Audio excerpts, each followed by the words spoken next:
반건강인이라는 용어 들어보셨나요? 반만 건강하다? 건강하지만 건강하지 않다. 해석이 어렵죠. 그런데요, 이런 사람들, 반건강인을 약국에서 참 많이 보게 됩니다. 가령 이런 거죠. 몸이 어딘가 안 좋아서 병원을 갔는데 병원에서 온갖 검사를 다 하죠. 그런데 특별히 수치가 나쁜 건 없어요. 뭔가 진단이 되지 않으니까 병원에서도 특별히 해주는 게 없고요.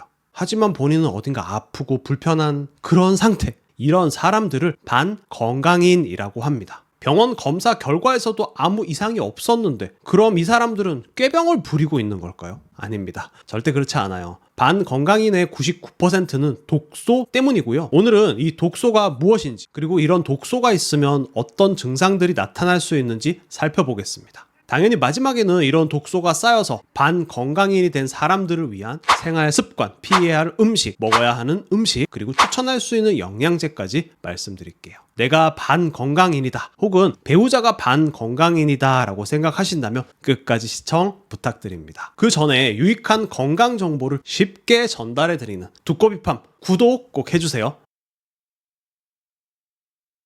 먼저 디톡스가 무엇인지 정확하게 알아야 하는데요. 여러 독소에 대한 정의가 있지만 어렵게 생각하지 마세요. 독소는 우리 몸에 나쁜 영향을 주는 모든 것을 말합니다. 굉장히 광범위하죠. 독소를 두 가지로 분류를 하면 우리 몸 밖에서 들어오는 외부 독소가 있고요. 몸 안에서 생기는 내부 독소가 있습니다. 코로나 같은 바이러스나 세균도 외부 독소의 하나고요. 우리를 둘러싼 이 환경의 오염들이 모두 독소로 작용할 수 있어요. 자동차 배기가스, 공장 매연 등 공기가 오염이 되는 경우, 우리가 마시는 물 또한 독성 물질에 노출될 수 있죠. 미세 플라스틱도 문제고요. 그리고 음식도 외부 독소입니다. 비료, 살충제, 항생제 등 아무리 씻어도 안 되는 그런 독소들이 존재합니다. 내부 독소는 인체의 대사 과정에서 만들어지는 노폐물인데요. 운동하면 발생하는 활성산소, 장내 이상 발효로 인해 가스도 발생하고요. 만성 염증 상태가 되고 이 염증 인자도 내부 독소로 작용합니다. 그리고 정신적인 스트레스, 예를 들면 친구 사이에서 오는, 가족 사이에서 오는, 또 직장 생활에서 오는 스트레스도 내부 독소로 볼 수 있습니다.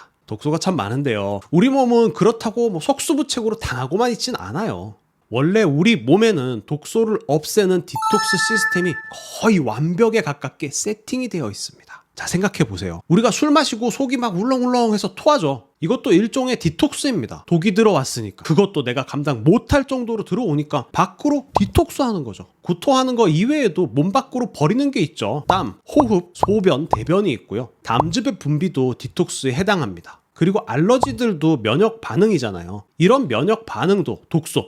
이때는 비자기라는 면역 용어가 있는데 어쨌든 면역 반응 또한 디톡스입니다. 독소도 종류가 많지만 이 독소에 대항하는 우리 몸의 기능도 다양합니다. 건강한 상태에서는 이 균형이 잘 맞겠지만 반건강인 혹은 건강하지 않을 경우에는 건강에 균열이 가기 시작합니다.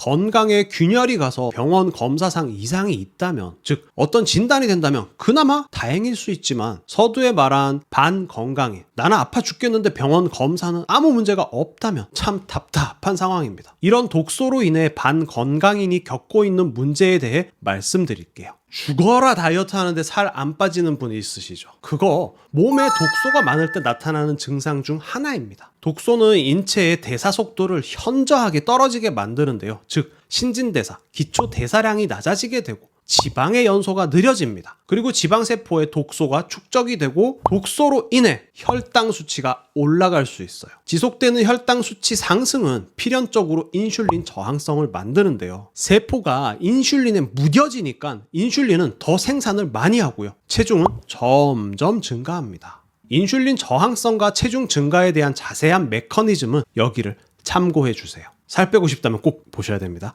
독소는 또한 부신에서 알도스테론을 감소시키는데요. 알도스테론은 체내의 물 균형을 조절하는 호르몬입니다. 알데스테론이 줄어들면 잘 붓게 되죠. 두 번째는 호르몬의 밸런스가 깨지게 됩니다. 호르몬은 성장, 발달, 대사, 생식 등에 영향을 미치는데요. 독소로 인해 스트레스 호르몬인 코르티솔 분비가 증가하면 혈압도 오르고 혈당도 올라갑니다. 독소는 수면, 잠도 방해할 수 있죠. 그리고 수면의 부족은 호르몬 균형을 깨지게 하고요.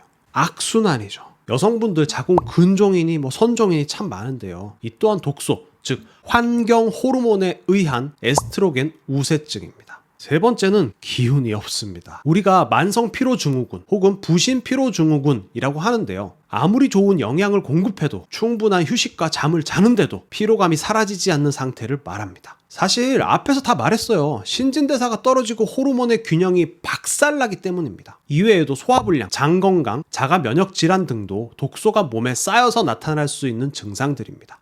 그리고 굉장히 이거 놓치기 쉬운 건데 정신적으로도 증상이 나타나요. 예를 들면 우울감이라든지 감정 기복이 막 변한다든지 이런 것들이죠. 지금까지 디톡스가 필요한 상황들을 말씀드렸는데요. 어떤가요? 완전 최악이죠.